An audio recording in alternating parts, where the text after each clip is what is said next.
நல்லவனா இருக்கலாம், ஆனா ரொம்ப நல்லவனா இருக்கக்கூடாதுன்னு சொல்லுவாங்க. ஆனா நம்ம கேப்டன் வந்து ரொம்ப ரொம்ப நல்லவரா இருந்தார். அந்த அவர் காசு பணம் வேலைதான் இன்னைக்கு வந்து இவ்வளவு கோடான கோடி மக்கள் அவருக்காக தொடர்ந்து நிற்கிறாங்க. அவர் வந்து சின்ன வயசுல நல்லா தெரியும், ஒரு 4-5 படம் அவரோட நடிச்சிருக்கேன். அவர் வந்து ரியல் லைஃப்ல நிஜ ஹீரோ. அவருக்கு நடிக்க தெரியாது, அரசியல்லையோ இல்ல நிஜ வாழ்க்கையிலயோ.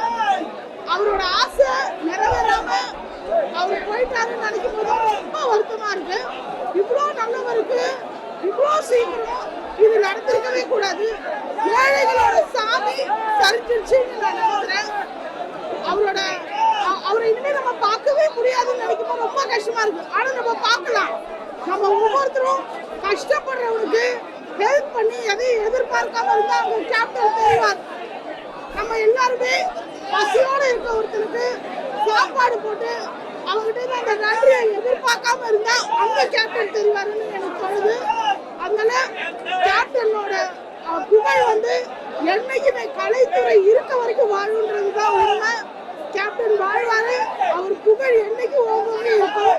நம்ம பண்ண வேண்டியது எல்லாமே அவரோட குடும்பத்துக்காகவும் அவங்களோட நண்பர்கள், முக்கியமா ராதாரவி அண்ணா, வாகை சந்திரசேகர் அண்ணா, தியாகு அண்ணா, அந்த மாதிரி அவரோட க்ளோஸ் ஃப்ரெண்ட்ஸும் அவரோட ஃபேன்ஸும் அவரோட தொண்டர்கள் எல்லாருக்கும் இந்த நேரத்துல அவர் சக்தியை தரணும்னு வேண்டியதுதான்.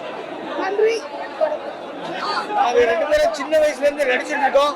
நான் சின்ன வயசுல இருந்து நடிச்சிருக்கேன். அண்ணனோட ஒரு 5-6 படம் நான் நடிச்சிருக்கேன். என் வீடு மண்டலப்பேட்டை. என் வீட்டில் வந்து யாரும் காரில் என்னை ட்ராப் பண்ண மாட்டாங்க. அதனால நடிகர் சங்கத்தில் விட்டுட்டு போயிடுவாங்க.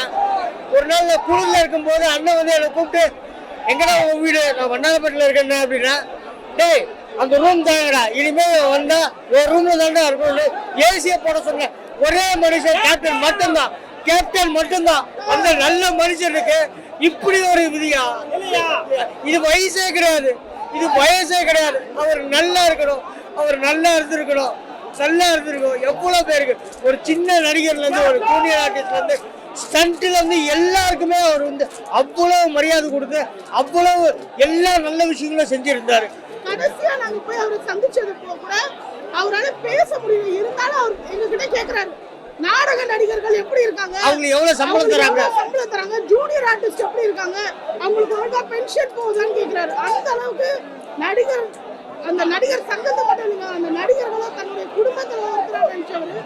அந்த நல்ல மனுஷன் தர்மம் தலைக்காகல அப்படின்னு தோணும். எல்லாருக்கும் சமமான சாப்பாடு. இவர் என்ன சாப்பிட்றாரோ அதே தான் எல்லாம் சாப்பிட்டார். உண்மையாலுமே அவர் வந்து அவர் ஏன் கடவுள் கூட்டு போயிட்டாரு. இப்பெல்லாம் சினிமாவில் இருக்க நடிகர்களோட ஒவ்வொரு வாழ்க்கையும் டப்பு டப்புன்னு முடியுது. கடவுளே கொஞ்சம் கேப் கொடுங்க, கேப் கொடுங்க, கேப் கொடுங்க. பாதகம் செய்பவரை கண்டால் நாம் பயங்கொள்ளலாகாது பாப்பா. மோதி மிதித்து விடு பாப்பா, அவர் முகத்தில் உமிழ்ந்து விடு பாப்பா. அண்மை செய்திகளை உடனுக்குடன் தெரிந்து கொள்ள இணைந்திருங்கள் இயம்நாடு தொலைக்காட்சியுடன்.